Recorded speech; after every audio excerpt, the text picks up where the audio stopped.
Happy sales நண்பர்களே.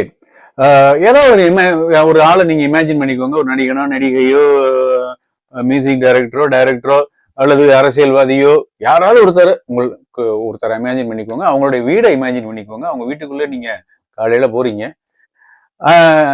என்றென்றைக்கும் எப்போதுமே உற்சாகமும் மகிழ்ச்சியும் சந்தோஷமும் எப்பயுமே இருக்கும்னு நினைக்கிறீங்களா? அவ்வளவு பெரிய கோடீஸ்வரர்கள்ட்ட கூட, அம்பானியா கூட இருக்கட்டுங்க, அதானியா கூட இருக்கட்டுங்க, எப்பயுமே காலையில உற்சாகமும் மகிழ்ச்சியும் எப்பயுமே எல்லா நேரமுமே இருக்கும்னு நினைக்கிறீங்களா? இருக்காது இல்லையா? சின்ன சின்ன பிரச்சனைகள், சின்ன சின்ன உரசல்கள் எல்லோருடைய வீட்டிலும் இருக்கும். ஆனா அவங்களாம் வெளியே வந்தோன்னா நடிகனோ நடிகை அரசியல்வாதியோ யாரோ ஒருத்தங்க வெளியில போனோம்னா ஒரு முகமூடி எடுத்து மாட்டிக்கிறாங்க. ஹாய் ஹாய், நல்லா இருக்கீங்களா, நல்லா இருக்கீங்களா, அப்புறம் அவங்களோட உற்சாகத்தை வெளியில காமிக்க. ஏன்னா அவங்க பொழைச்சாகணும்ல. அவங்கள தப்பு சொல்லல. ஆனா இதே விஷயத்தை நாம எப்படி ஹேண்டில் பண்றோம் அப்படின்னா, வீட்டுல ஏதோ ஒரு தகராறு வந்துருச்சு, கணவன் மனைவிக்குள்ளே, இல்ல அண்ணன் தம்பிக்குள்ளே, ஏதோ அக்கா தங்கச்சிக்குள்ளே ஏதோ ஒரு தகராறு வந்துருச்சு.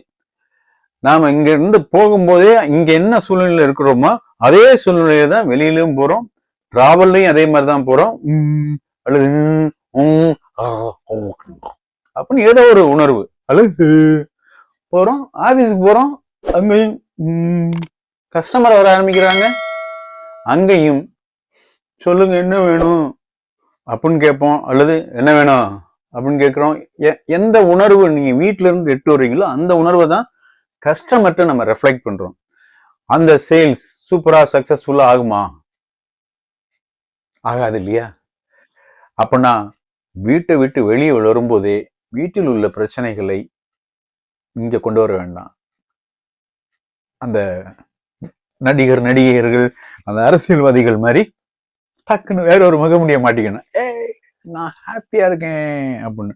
உங்களுடைய சுறுசுறுப்பு, உங்களுடைய உற்சாகம், உங்களுடைய நல்ல உணர்வுகள், நல்ல எண்ணங்கள் மூலியமா தான் வாடிக்கையாளர் உங்ககிட்ட வாங்குறாரு. ப்ராடக்டை வச்சு இல்ல, தள்ளுபடியை வச்சு இல்ல, ரேட்டை வச்சு இல்ல, கலரை வச்சு இல்ல, அதோடைய உபயோகங்களை வச்சு இல்ல.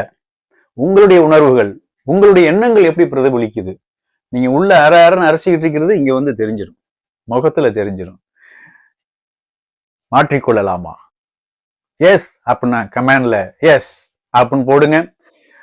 இல்லைங்க எப்பயுமே நான் இப்படிதாங்க பிராக்டிஸ் பண்றேன் அப்படின்னா எஸ், அதுக்கும் நீங்க எஸ் போடலாம். தேங்க்யூ. Happy sales.